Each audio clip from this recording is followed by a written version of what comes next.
I am the national flag of the Commonwealth of Australia. I belong to you and every Australian equally and freely. I was conceived before the dawn of the century. Designed by Ivor Evans, I was chosen over and above some 32,000 contenders. Although I was never an orphan, I was adopted on that sparkling spring day, the 3rd of September 1901, when I flew above the exhibition building in Melbourne.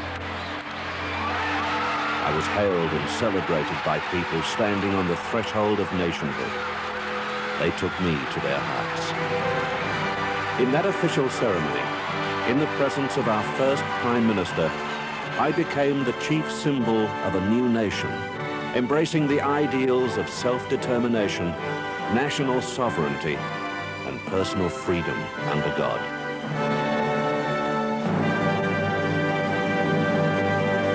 I have been hoisted aloft over many buildings, from humble homes to the Houses of Parliament.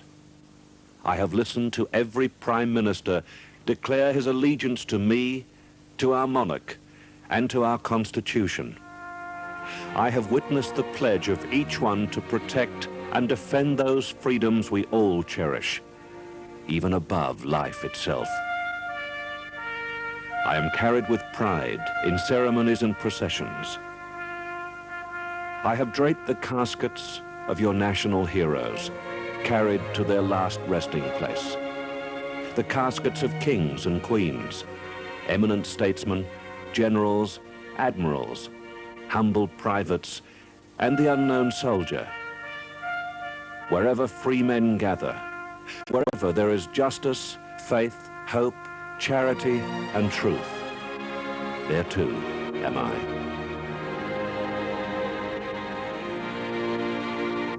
At the tender age of 14 years, I received my baptism of fire in World War I. I flew proudly in those early days as we heard the call to do battle alongside those of our own kin. I was carried up the steep hills of Gallipoli, and I was there with the men in the trenches. I watched Simpson bring out the wounded on his doughy little donkey. I breathed the dust of the deserts and rode in glory with the Light Horse Brigade. I saw our finest sons fall and lie still. In death, they had given their last full measure of devotion. The war was over for them forever, but I kept my lonely vigil over their graves and stayed to watch the flowers grow amid the crosses, row upon row, in Flanders fields. Oh, young Australia, I was there with your fathers whom I longed to comfort. Look at me again, lest you forget. You know me by my distinctive emblems. The Union Jack is the tie that binds us to your ancestors and rich heritage down through the centuries. The upright red cross on a white field is the cross of St. George, patron saint of England. This cross was there when King John set his royal seal on Magna Carta in 1215. And it was there when Simon de Montfort brought together the very first Parliament in 1265, making England truly the mother of parliaments. I proudly wear two other crosses. The white diagonal cross on a blue field is the cross of St. Andrew, patron saint of Scotland. The red diagonal cross on a white field is the cross of St. Patrick, patron saint of Ireland. These three crosses, which perhaps you scarcely understand, unite our heritage in this wonderful land and forge our future in an inseparable bond. The blazing Southern Cross marks our way ahead, while the seven-pointed Federation Star joins our states and territories in a single yet united Commonwealth. All this set in a field of blue, the blue of our southern skies and of the endless ocean washing our golden sandy beaches and coral shores. We are the heirs to a culture rich and diverse. We are the offspring child of a great empire. We have a glorious tomorrow. We are one, lest you forget. I have been to many places. I have seen many things. With our explorers, I crossed the icy wastes of Antarctica and climbed the heights of Mount Everest. I look down with pride on our mighty sportsmen and women as they win honors for their country all over the world. At every official or memorable event in this land, I hold the position of honor. Following World War I, we frolicked in our newfound liberty, growth, prosperity, increase, and our common wealth. But far to the north, in Russia, a new tyranny spewed forth, slaughtering the rich and regal, the lowly and humble, usurping the sovereignty of nations, not of its own. We watched from afar, protected by the border of oceans. Then came 1939, and once again, we heard the beat of the warmongers' drums. Again, my heart went out to our brave soldiers, sailors, and airmen. I was there with them, in the Middle East, in New Guinea, Malaya, Borneo, and many other places. I was trodden in the mud, red with the blood of those brave young Australians so ruthlessly murdered in prisoner of war camps, lest you forget. Finally, in 45, peace at last, so we thought. With just a few short years' rest, I was again carried into battle, caught up in further hostilities by those promoting war. I watched and praised the endurance and spirit of our volunteers in Korea. I too felt the sufferings of our brave sons and daughters in the forces in Vietnam, lest you forget. I am well known and remembered in many places. I am flown every day in the school at Villers-Bretonneux in France, where grateful children and teachers do not forget their debt to Australian soldiers. I am many things to many people. To some, I am yesterday, today, and tomorrow, an inseparable link in the chain that binds men to God and country.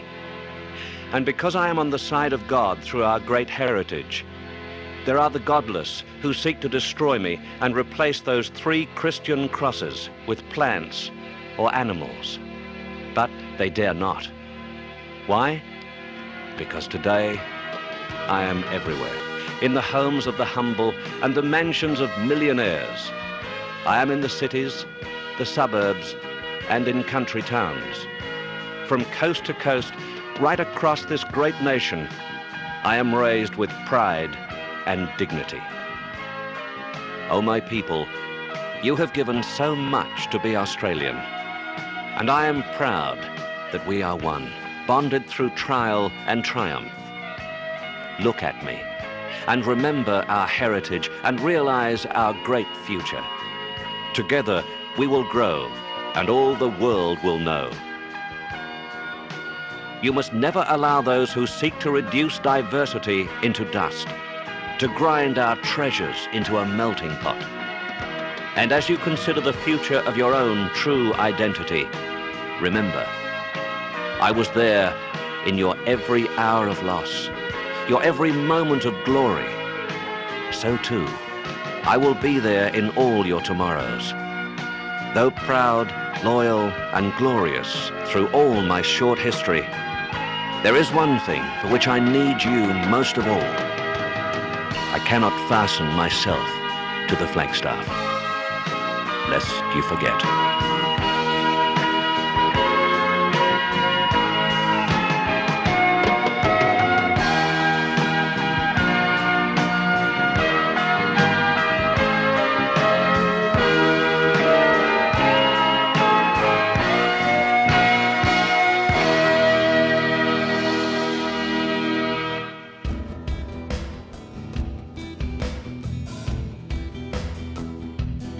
More than 1 million West Australians have been given a deadline to get jabbed if they want to keep their jobs.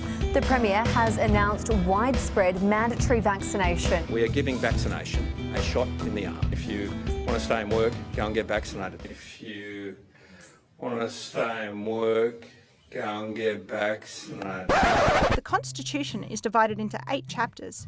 Each of these chapters is divided into sections which describe the different powers in detail. Changing the Constitution requires a nationwide referendum. A majority of Australian voters, and a majority of voters in at least 4 states, must agree to the changes. The Constitution has had a total of 8 changes since 1901.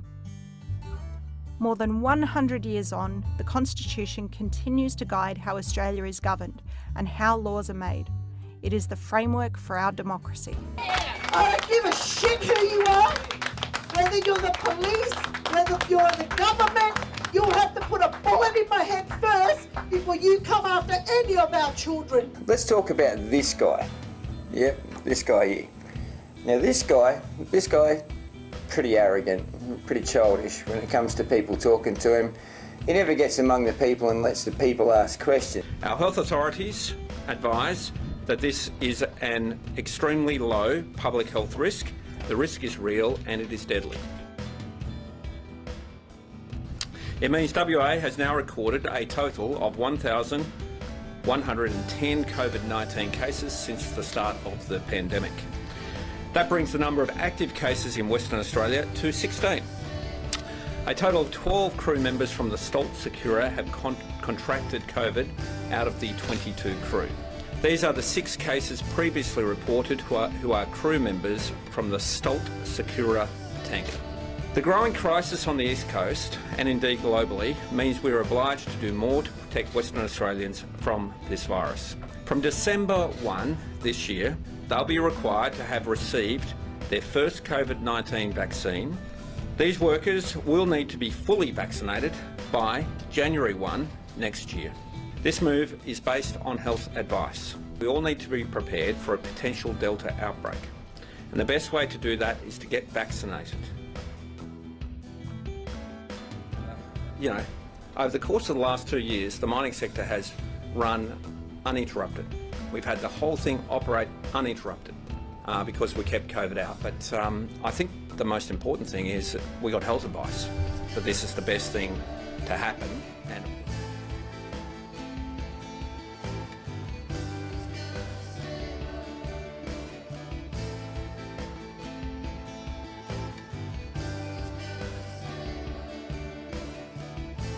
if you want to stay in work, go and get vaccinated. If you want to stay in work, go and get vaccinated. No government department nor any private organisation can authorise one person to make a rule over another.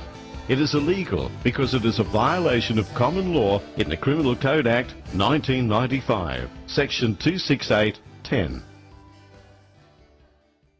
Hitler used the event to convince the government to grant him emergency powers. Within a matter of months, freedom of the press was abolished. Other parties were disbanded, and anti-Jewish laws were passed. Disturbingly, many of Hitler's early measures didn't require mass repression. His speeches exploited people's fear and ire to drive their support behind him and the Nazi Party. Supported by the selfish interests of the army and big business, Hitler's star rose, and the aging President Hindenburg appointed him Chancellor. Once in power, Hitler moved quickly and ruthlessly to crush all opposition. He told the newspapers what to print and what to leave out. He persecuted the churches and began his terrible campaign against the Jews. With the terror of the Gestapo and the concentration camps, he liquidated his political opposition. Now there was only one law in the Third Reich, a state in which the life and liberty of every German were in the hands of one man, the Führer. The threat is ever present, particularly from the Delta strain, which is why we must roll up to protect ourselves in case of any future outbreak. Vaccination is the best defence that we have.